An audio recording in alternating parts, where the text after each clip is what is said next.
अस्सलाम वालेकुम students, welcome back to my YouTube channel. तो आज हमने डिस्कस करना है रिस्क असेसमेंट का स्टेप नंबर 4, जो कि है record seeding confining and implementations. हमने लास्ट स्टेप में क्या किया था, रिस्क प्रोफाइलिंग की थी। हमारे सबसे पहले हैज़र्ड आइडेंटिफाई किया, फिर कौन से लोग थे जिन्हें ख़तरा हो सकता है, और रिस्क लेवल क्या था। इसमें क्या करना है, जो रिस्क असेसमेंट है उसका कोई स्टैंडर्डाइज फॉर्मेट नहीं है।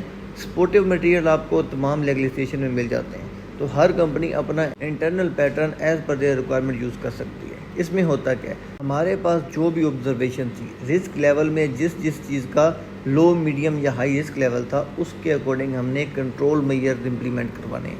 कंट्रोल मेजर इंप्लीमेंट करवाने से पहले क्या होगा, एक evaluation of risk and adequacy of existing control measures. Existing क्या चल रही थी, उनकी इम्प्लीमेंटेशन कितनी थी, उसको चेक करेंगे।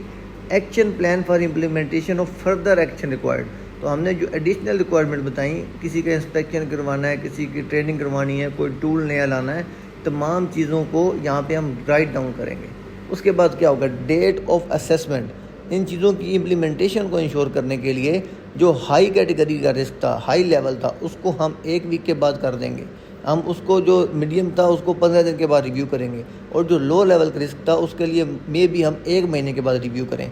तो रिव्यू करने का पर्पज़ क्या होगा, जब एक्चुअली हम जाके वर्किंग एरिया में उस एक्टिविटी को मॉनिटर करेंगे, हम ये चीज़ चेक कर सकते हैं कि हमारे रिकमेंडेड कंट्रोल मेजर्स की इम्प्लीमेंटेशन का क्या लेवल है। अगर कोई ऐसा कंट्रोल मेजर था जो एक्चुअल में प्रैक्टिकल इम्पॉसिबल नहीं है, तो उसको हम दोबारा रिव्यू कर सकते हैं। अगर उसके मज़ीद इम्प्रूवमेंट चाहिए, वो भी हम रिव्यू कर सकते हैं। तो एक रिव्यू डेट भी उसके अंदर मेंशन की जाती है रिस्क असेसमेंट के अंदर।